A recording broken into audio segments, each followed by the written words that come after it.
बच्चों, कैसे हैं आप सभी लोग। होप सो आप लोग बहुत अच्छे होंगे। बच्चों, आज हम लोग स्टार्ट करने वाले हैं क्लास 9 का chapter force and laws of motion. जैसा कि बच्चों हमने छोटी क्लासेस में देखा है कि force can be a pull, a push और हिटिंग और स्क्वीजिंग और स्ट्रेचिंग। मतलब कि किसी भी बॉडी को जब स्ट्रेच किया जाता है तो हम वहां पे फोर्स लगाते हैं। जब किसी भी बॉडी को पुश किया जाता है तो हम उस पर फोर्स अप्लाइड करते हैं। जब किसी बॉडी को पुल किया जाता है तो वहां पे हम फोर्स अप्लाइड करते हैं। बच्चों, सबसे पहले हम ये समझने वाले हैं कि फोर्स कितने टाइप का होता है। एक होता है कांटेक्ट फोर्स और एक होता है हमारा non contact force.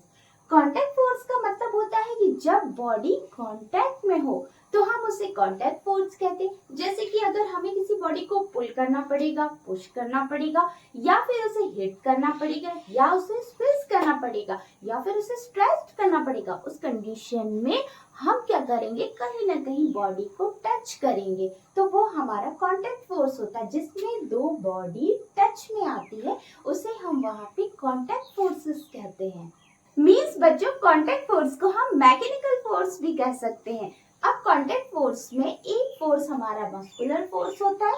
Muscular force का मतलब होता है कि मसल्स के थ्रू जो फोर्स लगाया जाता है। जैसे हमें जंपिंग करनी हो, जैसे हमें रनिंग करनी हो, जॉगिंग करनी हो, या फिर आपने देखा होगा कि जैसे एक फ्रॉग हॉपिंग कर रहा है तो उस कंडीशन में वो अपनी मसल्स का यूज कर रहा है, तो उस जगह पे ये हमारा कौन सा फोर्स हो जाएगा बच्चों, contact force.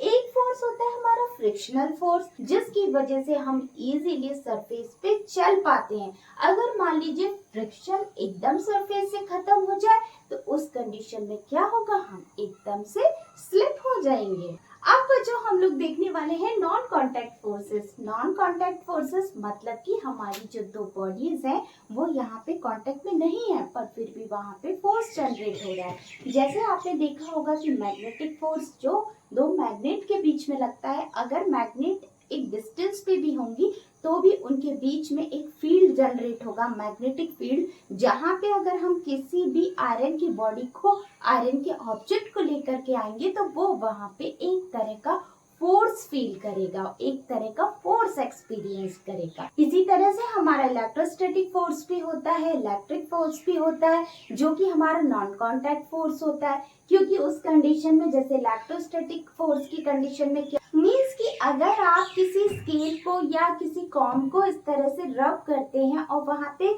Due to friction charge develop होते हैं, तो वो चार्ज किसी टाइनी पेपर पार्टिकल को जब चिपकाते हैं और चिपकाने के पहले भी अगर आप उसको थोड़ा डिस्टेंस पे रखते हैं, एक पर्टिकुलर डिस्टेंस पे, जहां तक उसका एक फील्ड एरिया बनता है, उस फील्ड एरिया में अगर आप लेकर के आते हैं वो उससे अगर चिपक तो जाएंगे, पर जब तक वो अगर थोड़ा डिस्टेंस पे भी रखें तो वहां भी वो उस तरह से एक अट्रैक्शनल फोर्स को वहां पे फील कर रहे होंगे।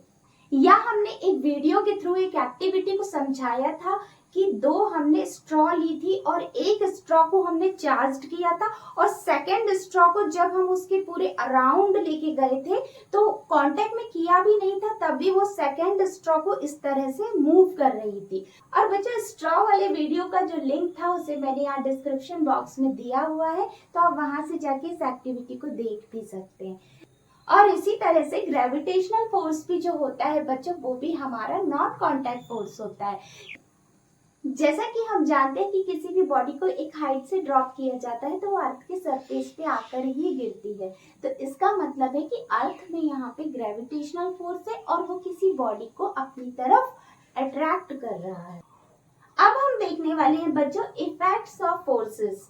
मीन्स फोर्स के कौन कौन से इफेक्ट होते हैं। जैसे कि कोई बॉडी रेस्ट में है तो वो मूव करने लगती है, कोई बॉडी मूविंग कंडीशन में है तो उस पर फोर्स लगा दो तो वो क्या हो जाती है, रेस्ट की कंडीशन में हो जाती है। मीन्स हमारा फर्स्ट इफेक्ट हुआ फोर्स कैन कॉज मोशन।